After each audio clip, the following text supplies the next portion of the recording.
Mahabaleshwar police ठाण्याच्या हद्दीतून नागरिकांचे गहाळ झालेले 14 मोबाईल फोन आणि ऑनलाईन आर्थिक फसवणुकीतील रक्कम असा एकूण 5,47,000 रुपयांचा मुद्देमाल महाबळेश्वर पोलिसांनी तांत्रिक तपासाच्या जोरावर हस्तगत करून मूळ मालकांना यशस्वीपणे परत मिळवून दिला आहे। पोलिसांच्या या कामगिरीमुळे नागरिकांमधून समाधान व्यक्त होत असून पोलिसांचे सर्वत्र कौतुक होत आहे। महाबळेश्वर हे प्रसिद्ध पर्यटन स्थळ असल्याने येथे मोठ्या प्रमाणावर नागरिक व पर्यटकांची ये-जा असते। दरम्यानच्या काळात पोलीस ठाणे हद्दीत नागरिकांचे मोबाईल गहाळ होण्याचे प्रमाण वाढले होते।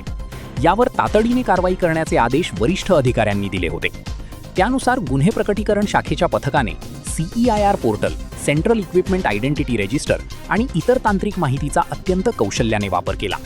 महाराष्ट्र व इतर राज्यातील ज्या लोकांकडे हे मोबाईल सापडले होते त्यांच्याशी सातत्याने संपर्क साधून चिकाटीने ही शोध मोहीम राबवण्यात आली। या मोहिमेत पोलिसांनी 3,22,000 रुपये किमतीचे एकूण 14 मोबाईल हस्तगत केले। केवळ मोबाईलच नव्हे तर ऑनलाईन सायबर गुन्ह्यांमधील पीडितांनाही महाबळेश्वर पोलिसांनी मोठा दिलासा दिला आहे। NCRB portal, national crime records ब्युरोवर आलेल्या तक्रारींच्या आधारे तपास करत ऑनलाईन फ्रॉडमधील 5 तक्रारदारांचे एकूण 2,25,000 रुपये पोलिसांनी परत मिळवून दिले आहेत। अशा प्रकारे मोबाईल आणि ऑनलाईन फ्रॉड मिळून एकूण 5,47,000 रुपये किमतीचा ऐवज तक्रारदारांना सुपूर्द करण्यात आला आहे।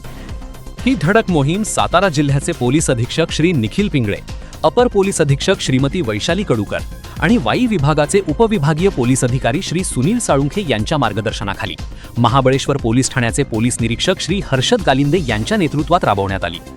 तसेच या कारवाईत सहाय्यक पोलीस निरीक्षक श्री महारुद्र परजणे, महिला पोलीस उपनिरीक्षक रुपाली काळे, पोलीस कॉन्स्टेबल वैभव भिलारे, शंकर गलांडे आणि बाळू भागरे यांनी महत्त्वपूर्ण भूमिका बजावली।